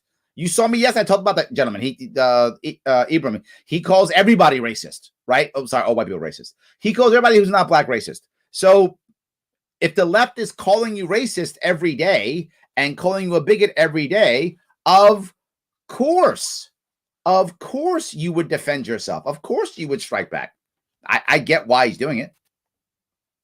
As long as there's a checkbox for race, gender, there will be an issue on division. Maybe. Larry Sharpe, you're starting to show me why you lost. This has nothing to do with that at all, Joseph. This one, you're wrong. This is nothing to do. If you saw my race, nothing to do with this. Race was hardly ever even brought up during my race at all. Here or there, but very rarely it was at all. It was rarely brought up. It was, you know why I lost? It was the systems why I got my butt kicked so badly. It wasn't that I was a bad candidate. I wasn't the best candidate. It was my first time running. But the system was then. If you were in my campaign, you would know. It was heavily systemic yet again. And I want to change the system. It's what I do. So no. Joseph, I'd ask you if you've watched me more than just this time, and I think you have. You've been on several of my shows. If you watched me, then you know who I am. And if you don't like what I'm saying today, I get it. I've made probably everybody watching angry at least once. It's what it is. But I hope you understand that I'm trying to achieve the same thing, and I'm always coming from a place of trying to solve a problem. If the left says it's a bad idea and the right says there's no idea, but there's a problem, people think it's a problem, we have to solve it. So I'm trying to solve the problem. That's my issue. So I hope at least that's clear. I hope you stay and don't walk away. I'd like you to stay. Please stay. So yes. So cite my sources, Larry. you can do your own homework if you want to. You don't have to believe me, right? I mean, this is reality. You don't have to believe me. You can check his source. He's got his sources. His sources are actually on the video. You can check his video. He's got sources there. Check his. I agree with his sources for most of the things I've said. I'm just telling you the details behind it. If any of you actually care and want to see it, I actually did a video last year, June 19th of last year, where I explained exactly how this worked, the systemic issues. I went from 1619 till today. If you want to check it out, go ahead. And sources are there. Like I literally show you the videos and the documents, they're there. So if you do care, Nick, if you want to see what I'm talking about, please check that video out. It's detailed. You say exactly what video I use, exactly everything. It's all there. So I do explain how it worked. Yes. You have to counter his statement with data on implicit bias, making this change his point. Implicit bias. Okay. Oh, is that what you guys are saying? Are you guys saying I need sources to prove implicit bias? Is that what you're saying? 45,000 books on it throughout the entire world. If you think we don't have implicit bias, you don't live in the world. You don't understand humanity. I mean, there's just read any book on psychology, literally any book on psychology. Of course we all have it. It doesn't mean we're racist, though. That's the problem. You're getting defensive because the left says implicit bias means you're racist. Those aren't the same things. Implicit bias means we all have biases from us growing up and being in our environment. Every human has it. And if you don't think that's true, great. Don't believe me. I don't care. It's like saying humans usually have two arms. I mean, some don't, but most humans have two arms. No, they don't. Prove your source. Look in the mirror. That's my source. For you to even imagine there's no implicit bias, it's fine. Don't believe me. I don't care. Of course it exists. But it doesn't mean that you're racist. It just means you have biases. You might think tall people are dangerous because some tall guy beat you up when you were a kid. That's an implicit bias. And that's not racist. It's just, is that heightist? Is that a thing? You'd be scared of tall people. Or maybe you'd attack and beat up tall people because they beat you up when you were a kid. That's all. So implicit bias is a real thing. Implicit biases reminds me of one Walter Williams' examples of creating a basketball team. I don't remember that. Yes, absolutely. Oh, yes, you're right. Yeah, I had that happen to me too. Let's get Larry on a team because he must be good because he's black. That happened to me too. It's a bias. It doesn't mean you're racist. It means you want a good team. So yes, of course it's true. Ben thrives on gotcha moments. Most YouTubers do. So I'm not just blaming him on that, but yeah. Andrea says the government broke family values. Then the war on drugs put men in prison. But the culture is encouraging the behavior of selling, using drugs, and using women. Yes. Yes. These are results of a system. Yes. Ben's issue is while he, in my opinion, is more correct than the leftist perspective, that's true. He avoids nuance and context because the history is too ugly. The topic needs facts and feelings. See, and there's where I have to go. This is the thing where I will pick a bone directly with Ben. I will pick directly a bone with him. He's the guy who says facts don't care about your feelings. And I will tell you all the time that is a terrible idea because feelings are far more powerful. People ignore facts because of feelings. People change facts because of feelings. People make up facts because of feelings. Feelings are humans. We are humans and we change. And politics is emotional. Just is. So, yeah. Samuel puts, quotes, the whole modern world has divided itself into conservatives and progressives. The business of progressives is to go on making mistakes. The business of conservatives is to prevent mistakes from being corrected. Ooh, I like that.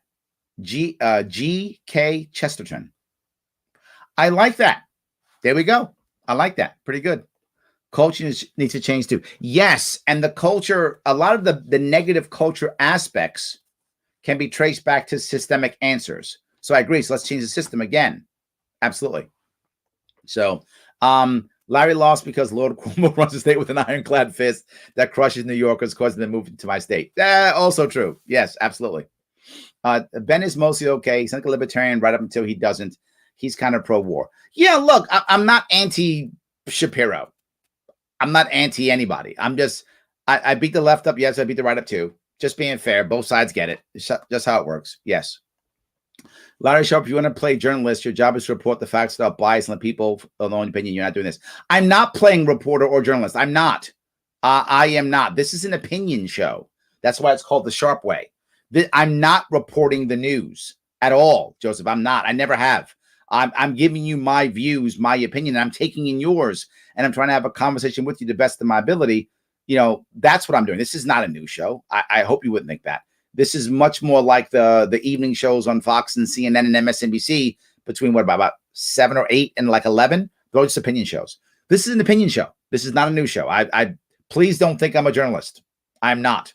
I am someone who I'm hoping will get you to see. My hope is to get you to see that the establishment left and the establishment right are wrong. The establishment left and the establishment right are wrong. The establishment is against us. The system is against us. And just because you might lean left and think, well, Biden, he's okay because I lean left, or you lean right and go, well, Trump's okay because I lean right. They're still part of a massive system that's to be changed.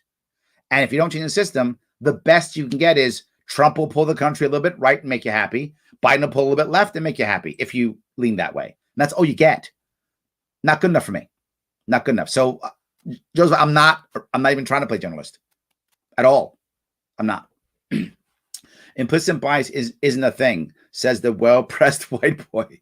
See how many followers he'd have wearing a do-rag and sagging pants. Wear construction clothes into a suit fitter and see how fast you get fitted. If not, ask to leave. Yeah, but again, your point. Thank you, Lyndon. It doesn't mean you're racist.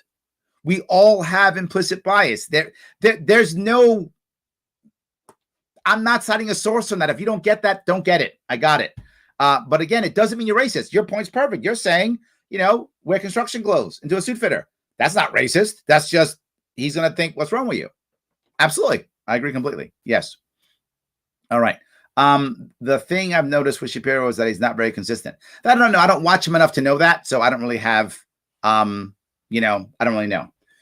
Joseph, Larry Sharpe, this attack on Ben, you have shown me that I should never vote for you. Joseph, I hope you rethink that. That is in my view, and I'm not a journalist. I'm an opinion guy. In my opinion, the wrong reason to not vote for me. You don't have to vote for me. You don't. I hope you will if I run again. But this is the wrong reason. You should vote for me because you think that my policies and my ideas would not help you or would hurt you. If you think that's true, you should not vote for me. If I'm mad at your guy, which I'm not, I'm simply correcting your guy.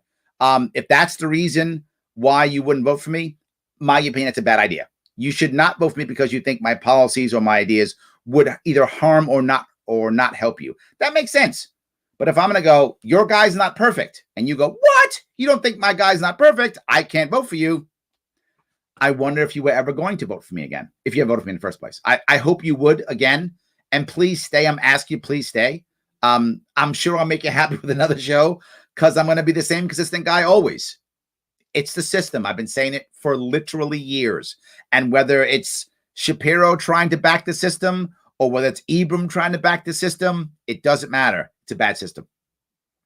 So, no wonder people like Sharpe don't give votes. I know that's the reason, right? Yeah, that because if I just would say Shapiro's awesome, they'd all vote for me. That's the reason. All right, fine.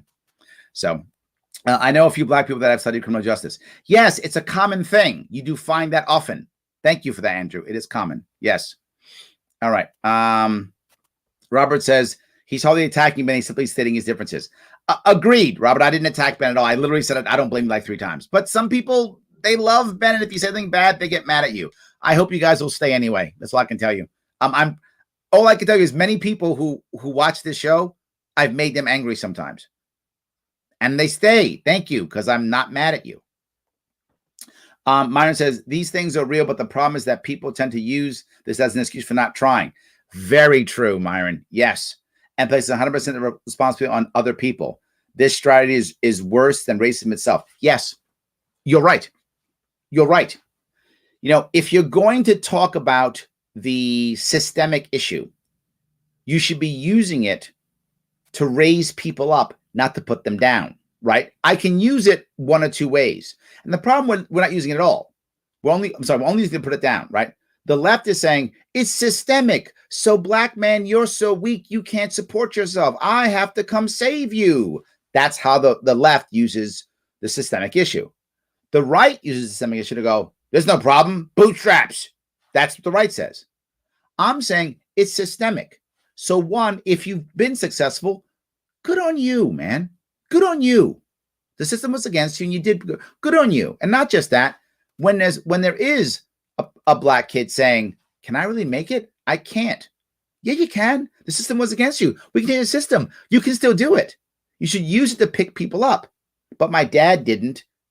How am I good enough? My mom didn't. How am I good enough? I got to sit home and take care of my mom or my dad. You don't have to. No, you don't. You can actually move up and do great. You can do it. That's how we should be using this narrative. You do that. And to your point, Myron, you don't blame others. You say, no, you are better than you thought you were. That's how you actually deal with it. 100%. Rich says, see, feel, and reality are not always the same. Also true. The choice has to become clear and logical. You either choose black markets and end up always looking over your shoulder until you're dead or imprisoned, or you look outside your peer group for inspiration and inspire that goal. Ultimately, all choice is in your hands, and that's what needs to be emphasized above all. Agreed. I think you're right with that. And I think when you see people of color who actually advance, they're doing that almost always, right? Almost always they're doing that. And this isn't to say, again, Ben said they're trying to say that all, systemic issues are that's not what I'm saying at all. I'm saying that a bad system makes it harder. That's what I'm saying. It makes it harder. So you have to make choices. But, if you look at individuals, it's harder to make a choice when you haven't seen it. And I'll go back to something I said earlier, Richard. I don't know you well at all. I don't know, what your background is. But I would bet if you're watching this show, probably someone in your life went to work, right? Probably your parents, or at least one parent, probably. If not them, an uncle or an aunt, or maybe all of them, or your grandparents, someone. But again, imagine if you never saw anybody get up and go to work. In some place in Rochester, New York, I mean, the graduation rate for black boys from high school is like less than 20%. Imagine if in your world, you never saw anybody graduate high school. You never saw anybody go to college. Never, nobody. Think about how you'd be a different person. I'm not saying you wouldn't do it. I'm looking at myself, right? I wanted to go to college, but no one in my family went to college. It was a big deal for me. They didn't want to go to college. I joined the Marine Corps. I joined the Marines. How I got out. Joined the Marines. So, yes.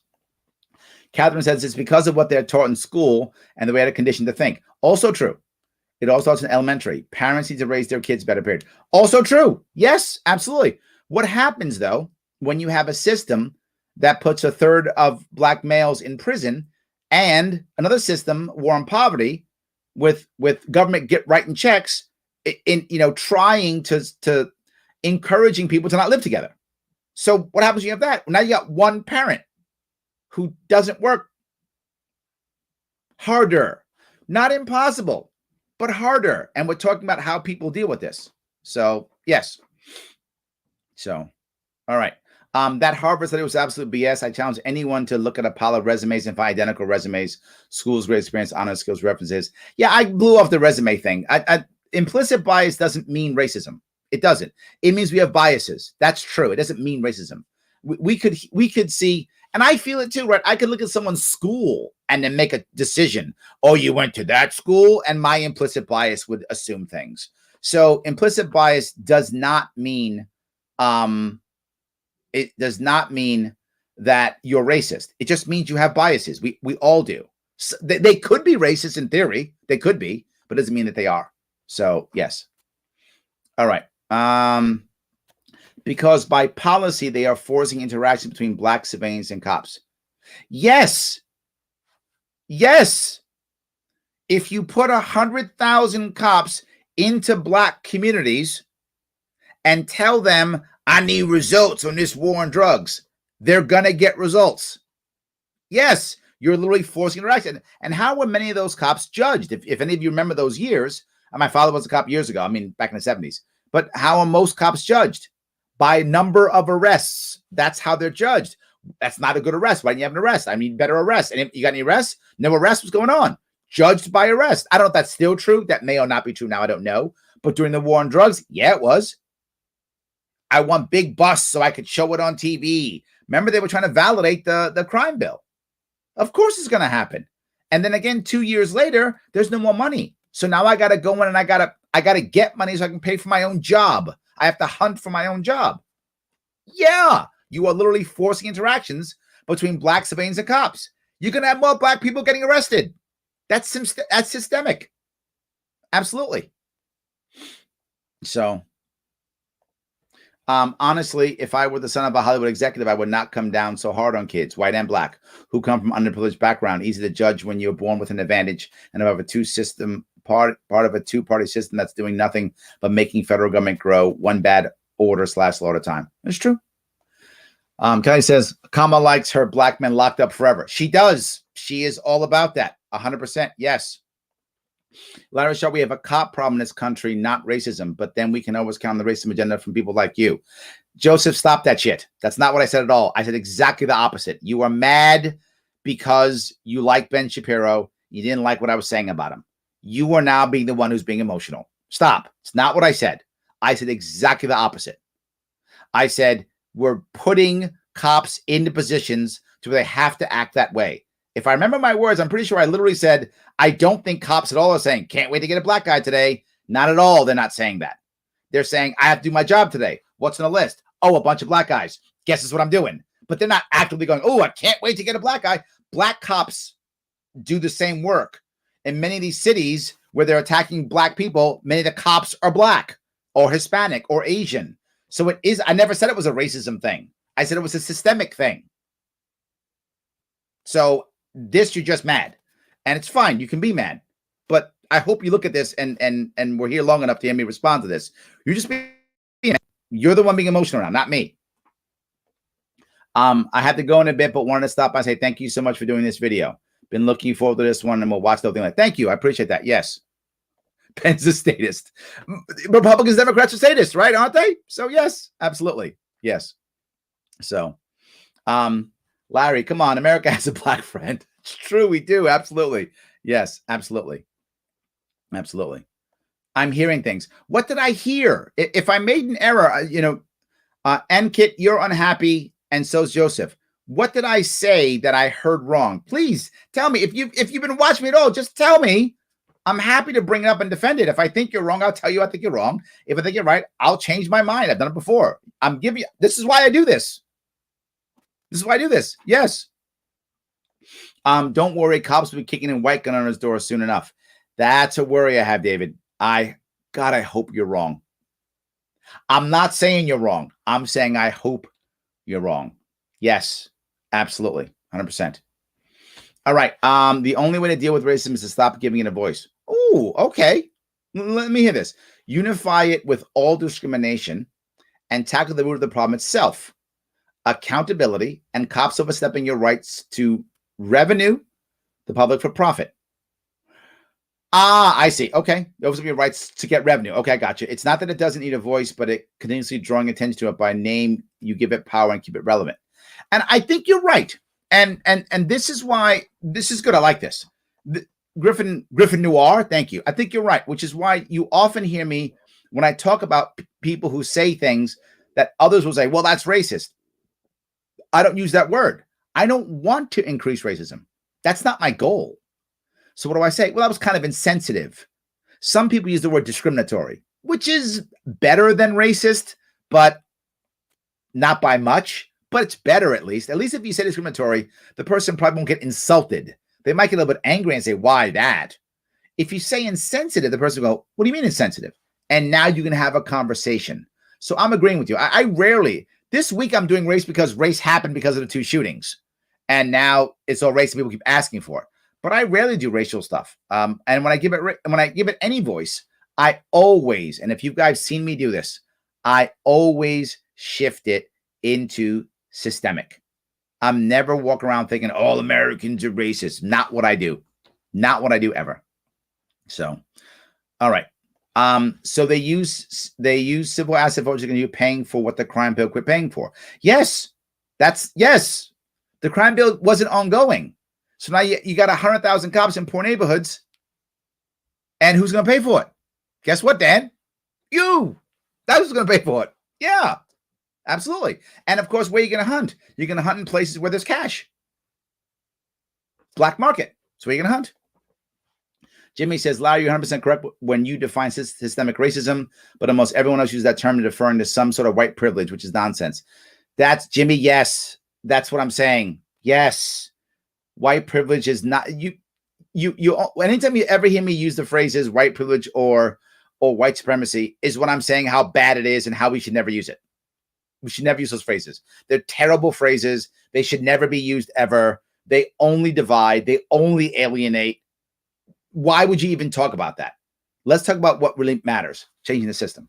It just makes so much more sense. That's all. So yes. All right, see if I can grab this here. Bad ideas, no ideas, and Ben Shapiro, we're screwed. That's actually funny. Yes. Larry Sharpe, you're lying. Lying on what? Joseph, tell me what I'm lying on. Now you were here for some of that stuff. Tell me what I'm lying on. Stop just saying stuff. Just type a little, and I'll respond to you. Just type a little. Tell me what I'm lying about. So, yes.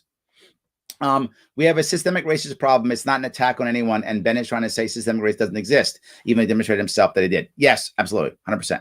Absolutely. Richard says, systemic racism was absolutely a thing 50 years ago. Granted, the road to utopia is long and hard for everyone, really. However, we have every law, every protection possible for all people of all stripes. You do, in fact, make a decision to commit a crime by A, stealing or straw buying a gun, and B, using it in the commission of a crime for profit, for peer accolades, etc. I know it's firsthand. I watched 8 out of 10 men in my family go to prison for shitty choices, which I saw. Yeah, it's not one or the other. And, maybe, Richard, maybe you've actually helped me to clarify something. Maybe now you've shown me why Joseph is so angry. Maybe I wasn't clear in my communication. Maybe I wasn't. I thought what I was saying is simply saying systemic racism exists.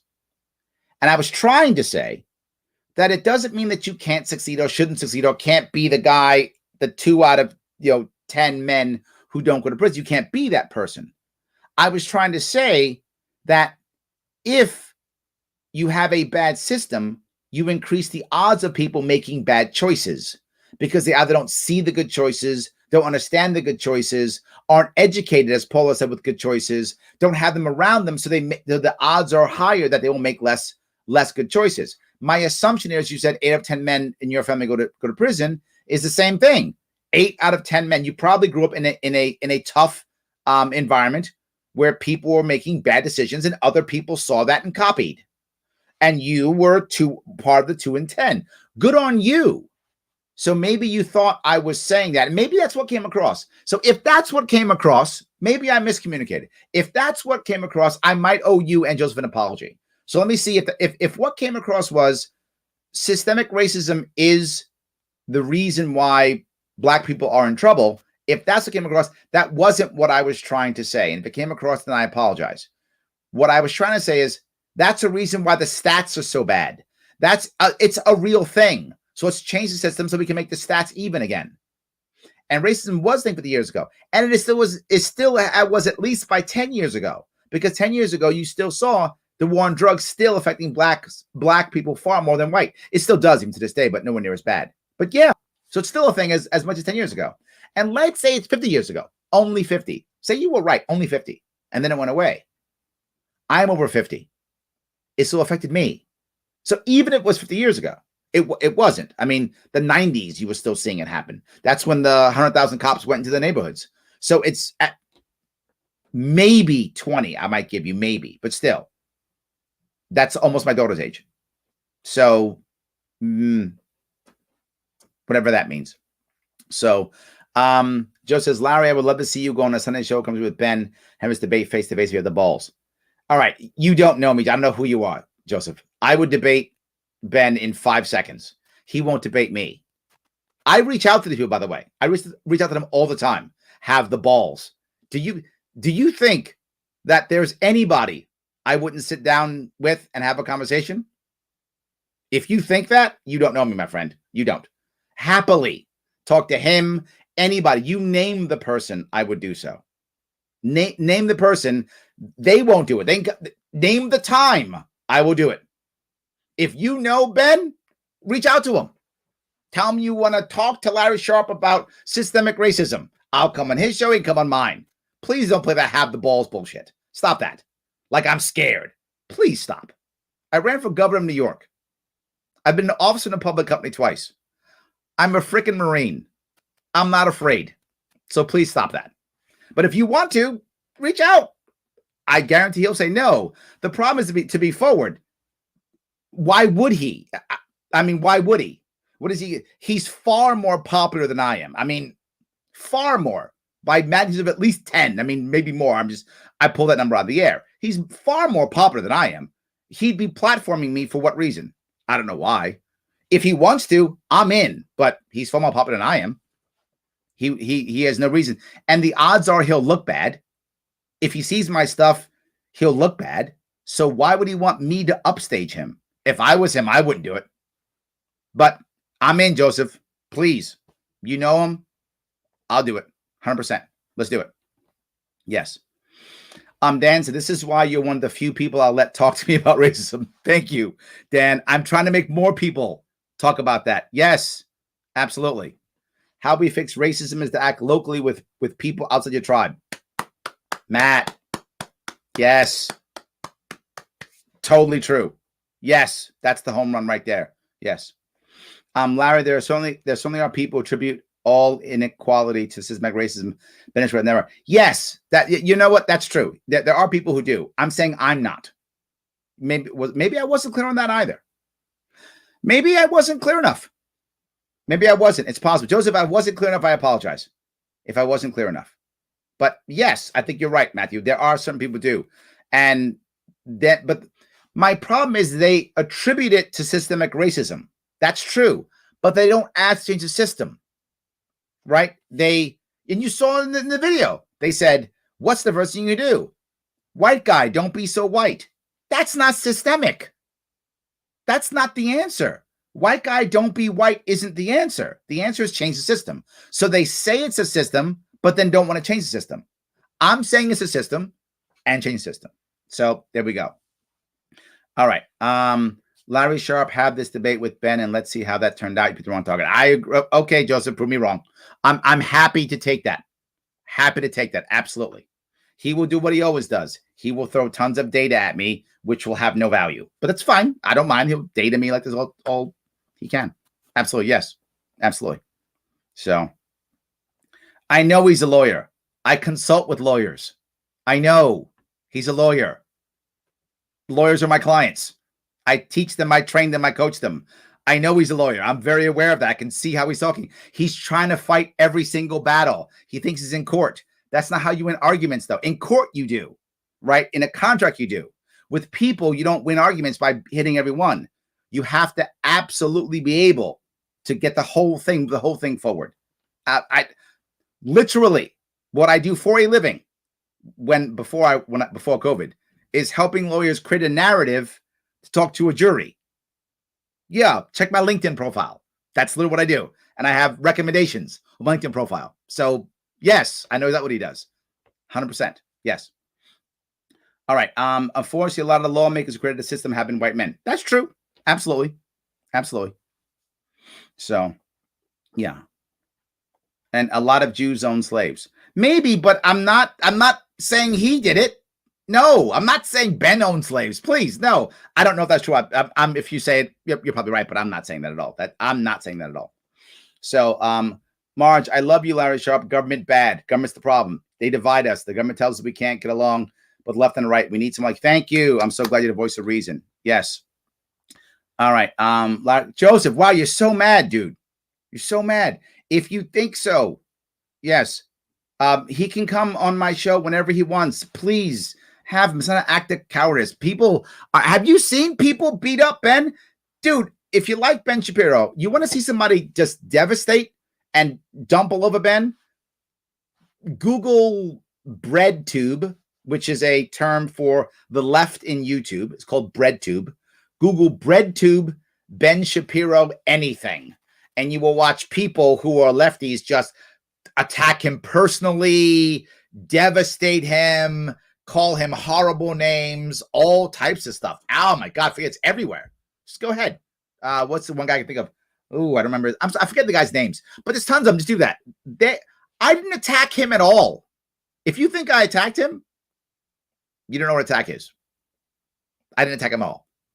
Go on YouTube, BreadTube, or just look for any BreadTubers and just do, Ben Shapiro, and you will watch people spend an hour just blatantly calling him names, horrible stuff that I would never do. I would never personally attack him, blame him. I would never do that. It's not who I am.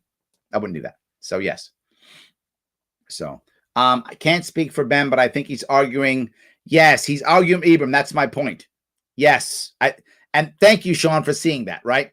I think the reason why he's that way is because he feels attacked because of the people like Ibram Kendi who are saying everything's the white man's fault. It's all your fault. You did it all. It's all your fault. You're all racist.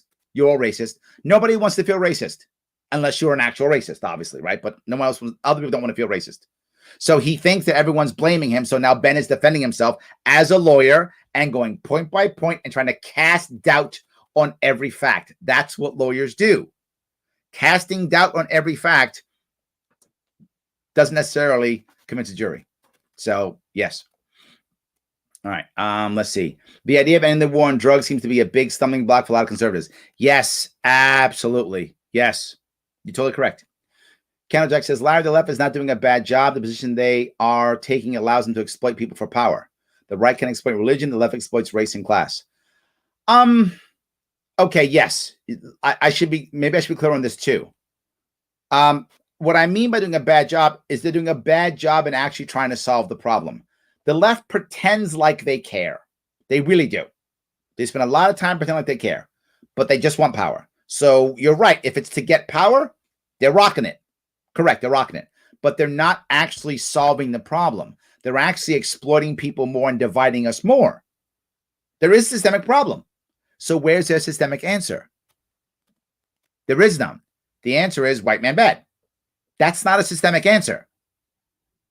That's the issue. So yes. Excuse me. Can we also talk about how schools are funded? Yes. School getting state funded based on their test scores is horrible, 100%. It ensures inner cities get lower funding. Yes, yes, and yes. Another systemic issue. Yes, 100% true, Brennan. The whole way of funding is screwed up. When I was about running for governor, I was talking about the idea of having everything come directly from Albany. Exactly the same to everybody. Everybody gets it, and it sticks to the kid. So you can move if you want to. You can shift and adjust. No matter where you go, you're covered. The school, whatever school you go to, gets your money. So you go to the school you want to go to. I'm by default creating vouchers. I'm by default creating school choice without having to create school choice. If the state simply gives money to each school based on how many kids are enrolled, you enroll wherever you want. The money goes to you. Done. You're exactly correct. That's how we work it. 100%. So, all right. Paul said, this is what I hear too. White man bad, black man bad. Legislate accordingly. Yes, absolutely. Yes. So you hear it too. It isn't just me. I'm glad I'm not the only guy who thinks that. I am very glad I'm not the one guy who hears that. Very happy. Good. All right. See if I can grab a couple more. Hold on. I've seen many on the right actually call for the end to the war on drugs, abolishment of government schools, etc. I don't feel your criticism is accurate. You've heard men on the right call for end the war on drugs? Matthew, I haven't. Maybe I've missed something, right? Maybe I've missed something. It's very rare to find someone on the right who's asking for the end of the war on drugs. Government schools, yes. The right is way better on schools. That's for sure. The right's better. The right's talking about school choice. So when it comes to schooling, I think you're right, Matthew. The right's way better when it comes to schooling. War on drugs, the right is terrible in a war on drugs. The left isn't good either, but the left is better, less bad. The left is less bad on the war on drugs. Still bad, just less bad. And Republicans are much better when it comes to government schools. I agree with that. I don't know that. So maybe I'm missing something. So, yes, moving on up. Yes, absolutely. All right. Let's see if I can do that here. You don't think there would be music and cannabis icons with a war on drugs? I think there would be, but it will be different, right? I think if there wasn't a war on drugs, you don't have the specific violent gangster rap. Would you have, partying rap? Sure. Would you have, business rap? Yes. If you look at what gangster rap was, or how it began, or even how it is now, maybe even if you can call it gangster rap now, it's more about, I got the money, I'm the cool guy. That's really what it's about. So I think you would still have that kind of rap, but it wouldn't be the violent aspect. It'd be the, I'm the cool guy, I have all the money, that type of thing, right? Look at me, how great I am. There'd be a lot of that rap, but I don't think there'd be the violent aspect of it. I don't think so. So, no meant that most people earn what they inherit. Yes, that too. Whether through working at the family business or low pay for years, deal with ungrateful, controlling family parents. That's true also. Believe me, it's earned. My mother asked me to come home and help, so I gave up my career in return. I know a lot of people who've done that, Brian, and it's a very interesting point. There are a lot of people, particularly, it tends to be more women than men as a percentage, who literally are becoming caregivers, right? Taking the time to care about their parents. And I think it's an amazing thing. It allows people who are older to bond very well with their children or loved ones. They aren't always children, obviously, but often children, to bond with their loved ones, and to have a peaceful ending with loved ones. And so they give you your inheritance. Good. You made their life better. You made sure they weren't in a nursing home when they died, or they weren't put away someplace, that they were there with people they love. Yeah, I agree with you, Brian. You do that, you earned your inheritance. 100%. And the worst part is, when you're a caregiver, and you were a caregiver, so you know this, caregivers very often martyr themselves in many ways. It's a thing, right? Caregivers very often, as they're caring for the others so much, they very often wind up hurting themselves through neglect. That is actually a common issue. And you may have gone through that. I don't know if you have, but it is a common thing that people go through. So yeah, I'm with you 100%. I am with you. Yes. All right. By all means, but please don't. You know what? I agree. Please donate to me. Thank you so much for bringing that up. I appreciate it. You can donate 2 ways, actually 3 ways. The first way is throw some cash my way. If you like what I'm doing, if you think I'm doing the right thing, if you want to see me debate Ben Shapiro, Joseph, you do that. Head over to patreon.com/Sharpe Way. Throw me $10, $25 a month. If you got those Biden bucks, throw me even more. If you don't have the cash, no worries. You know what I'm going to ask you to do? Click that link, the Censorship and Free Speech Survey. Take that survey. They are my sponsor, theadvocates.org. Take that survey and share it on either Twitter or Facebook. Let people know that you're taking it, so they take it too. This makes my sponsors happy, and it's free. It takes about 5 minutes or so to finish it. Finish it up. 5 minutes. They're happy. I'm happy. Life is good. And of course, the simplest thing, like, comment, and share. Comment if you're mad. Joseph's mad. Comment anyway. I don't care. Comment anyway if you're mad. All good. Commenting helps. Liking helps. Sharing helps. Please do all those things. I appreciate it. Thank you, Vicky, for letting me do that. I appreciate that. Absolutely. So, as right, double entendre intended. I like that. As Ben is, your challenges to his claims are fair, sided, and further thought-provoking. Thank you, Judith. I actually wasn't necessarily saying that he was wrong in what he was saying. My point was, he wasn't touching the actual argument that he was trying to make. He was trying to say, see, I'm not racist, but I was never saying he was racist.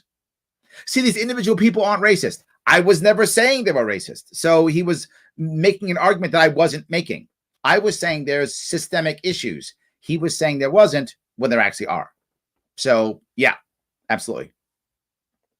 Larry Sharpe, remember, if you say you aren't racist, you are just in denial. Yes, you're right. Well done, Brandon. So if I say I'm racist, that makes me racist by default. That's right. Yeah. Yep. So Ibram would say that. So I don't know. What do I say? I'm rarely racist. Is that what happens? Is that how I win? I don't know how I win that game. How do you win the game when everybody's guilty? I'm not sure. You got to figure that out. So yes, that's good. Ben wasn't arguing whether or not the system is real, but challenging the notion that it's necessarily racist. Okay, you kind of cleared it up if you're arguing across the board against the system. I am. That's exactly what I'm doing. I am arguing against the system. That's correct. That's what I'm doing. The system is bad. Change it. Right. That's what I'm arguing. Yes. Thank you, Doug, for. All right. So someone got what I was saying. Maybe I didn't do a good job of communicating. I thought I did, but I guess good enough. for you to get it. So I appreciate that. Yes, absolutely.